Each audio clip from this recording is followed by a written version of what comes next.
అఖిలాండకోటి బ్రహ్మాండ నాయకుడు కలియుగ ప్రత్యక్ష దైవమైన శ్రీ వెంకటేశ్వర స్వామి వారికి పరమ పవిత్రమైన లడ్డూ ప్రసాదం కల్తీ అయింది. ఆ మహాపాపం ఎలా జరిగిందో తెలియాలంటే కాలంలో వెనక్కి వెళ్లాల్సిందే.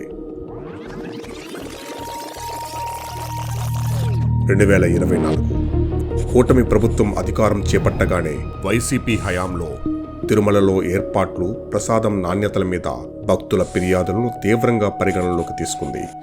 లడ్డూ తయారీకి సప్లై చేసిన నెయ్యి నుండి శాంపిల్స్ తీసుకుని జూలై 2024న ఎన్డీడీబీ ల్యాబ్కి పంపించింది. టెస్ట్ పూర్తయి సెప్టెంబర్లో వచ్చిన ఎన్డీడీబీ రిపోర్ట్లో జంతు కొవ్వు, రసాయనాలు కలిశాయని తెలియడంతో ఆ విషయాన్ని ముఖ్యమంత్రి ప్రజల ముందు పెట్టి విచారణకు ఆదేశించారు. రాష్ట్ర ప్రభుత్వ విచారణ మొదలవ్వగానే వైవి సుబ్బారెడ్డి సుప్రీంకోర్టుని ఆశ్రయించడంతో సుప్రీంకోర్టు ఆధ్వర్యంలో స్పెషల్ సిట్ ఏర్పాటైంది. సుమారు సంవత్సరం తర్వాత 2026 జనవరిలో సిట్ విచారణ పూర్తి చేసి రిపోర్ట్ని సబ్మిట్ చేసింది. దీని ప్రకారం జగన్మోహన్ రెడ్డి అధికారంలోకి వచ్చిన తర్వాత తన బంధువు వైవి సుబ్బారెడ్డిని టీటీడీ చైర్మన్గా నియమించారు. ఆయన రాకతో అడ్డదిడ్డంగా టికెట్ రేట్లు పెంచడం, ప్రసాదం నాణ్యత కోల్పోవటం వంటివి మొదలయ్యాయి. సుప్రభాతం 525 ఉంది కదా, 400 800 పెట్టావు కదా, 800 2000 చేయి, 2000 చేయి, 5000 చేయండి. తొమ్మల అర్చన ఆల్సో 5000. జనవరి 2020 నెయ్యి సేకరణ నిబంధనలను మార్చివేసి దిక్కు మొక్కు లేని డైరీలకు టీటీడీలోకి రాజమార్గం వేశారు. డైరీకి రోజుకు 4 లక్షల లీటర్ల పాల సేకరణ ఉండాలన్న నిబంధన తీసివేశారు. డైరీకి కనీసం 3 ఏళ్ల అనుభవాన్ని 1 సంవత్సరానికి తగ్గించారు. 12 టన్నుల వెన్న కెపాసిటీని 4 టన్నులకు తగ్గించారు. 250 కోట్ల టర్నోవర్ను 150 కోట్లకు తగ్గించారు. 2022 అక్టోబర్ మైసూర్ సిఎఫ్టిఆర్ఐ ల్యాబ్ లడ్డూకి వాడే నెయ్యిని పరీక్షించి ఆ నెయ్యి కల్తీ అయిందని రిపోర్ట్ ఇచ్చింది. అయినా సరే ఎటువంటి యాక్షన్ తీసుకోలేదు.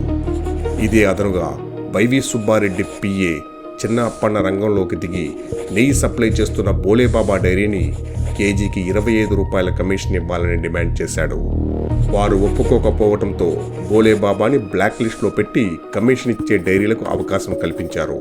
దీన్ని బట్టి 2022లోనే కల్తీ జరిగిందని తెలిసినా కమిషన్ల కోసం భక్తుల నమ్మకాలతో ఆడుకున్నారు. ఫైనల్ సెట్ రిపోర్ట్లో లడ్డూలో వాడింది అసలు నెయ్యే కాదని, పూర్తిగా రసాయనాలతో నిండిపోయిందని, ఆ కల్తీ నెయ్యిలో జంతు కొవ్వు అవశేషాలు తక్కువ శాతం కలిశాయని తేల్చి చెప్పింది. ఈ స్కామ్లో ఫోర్జరీ, మనీ లాండరింగ్ జరిగి 250 కోట్ల రూపాయలు చేతులు మారాయని వైవి సుబ్బారెడ్డి పిఏ చిన్న అప్పన్నతో సహా 36 మందిని నిందితులుగా చేర్చింది. రిపోర్టు బయటకు రాగానే పాపానికి ప్రాయశ్చిత్తం చేసుకోకుండా రోజుకో వాదనతో తప్పించుకోవచ్చని వైసీపీ ప్రయత్నాలు మొదలుపెట్టింది. ముందుగా జగన్మోహన్ రెడ్డి నెయ్యి అసలు కల్తీ జరగలేదని, సిట్ క్లీన్ చిట్ ఇచ్చిందని చెప్పారు. కానీ వైవి సుబ్బారెడ్డి మీడియా ముందు కల్తీ చేశామని ఒప్పుకున్నారు. టాపిక్ డైవర్ట్ చేయటానికి అంబటి రాంబాబుతో బూతులు మాట్లాడించారు.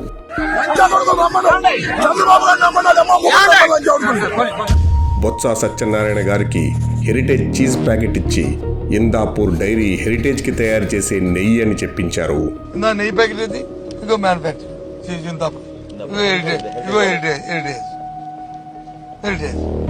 హెరిటేజ్ కల్తీ నెయ్యిని టీటీడీకి సప్లై చేసిందన్నారు. కానీ హెరిటేజ్ ఏనాడు టీటీడీకి ప్రత్యక్షంగా లేదా పరోక్షంగా నెయ్యి సప్లై చేయలేదు. హెరిటేజ్ మీద చేసిన ఆరోపణలకు హైకోర్టు మొట్టికాయలు వేయడంతో ఆ వీడియోలు అన్నీ డిలీట్ చేశారు.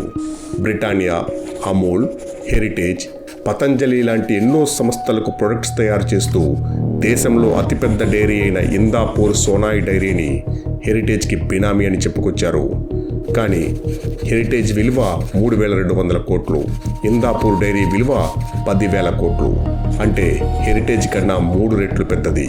హెరిటేజ్ కోసం కొన్ని ప్రొడక్ట్స్ని ఇందాపూర్ డైరీ తయారు చేస్తుంటే దాన్ని కల్తీ డైరీ అని, బినామీ అని అంటున్నారు. కానీ అదే ఇందాపూర్ డైరీ బ్రిటానియా, పతంజలి, టాటాతో సహా జగన్మోహన్ రెడ్డి రాష్ట్రంలో పాడి రైతుల్ని ఉద్ధరిస్తానని చిత్తూరు డైరీని అమ్మేసి మరీ తీసుకొచ్చిన అమూల్కి కూడా ఇందాపూర్ డైరీ ప్రొడక్ట్స్ తయారు చేస్తోంది. అంటే జగన్మోహన్ రెడ్డి తీసుకొచ్చిన అమూల్ డైరీ కూడా కల్తీ డైరీనేనా? ఇలా కల్తీ నెయ్యి విషయాన్ని పక్కదారి పట్టించడం కోసం, తన పాపాన్ని హెరిటేజ్ డైరీకి అంటించడం కోసం రోజుకో కొత్త కథ చెప్తూ తప్పించుకోవాలని చూస్తోంది వైసీపీ పార్టీ.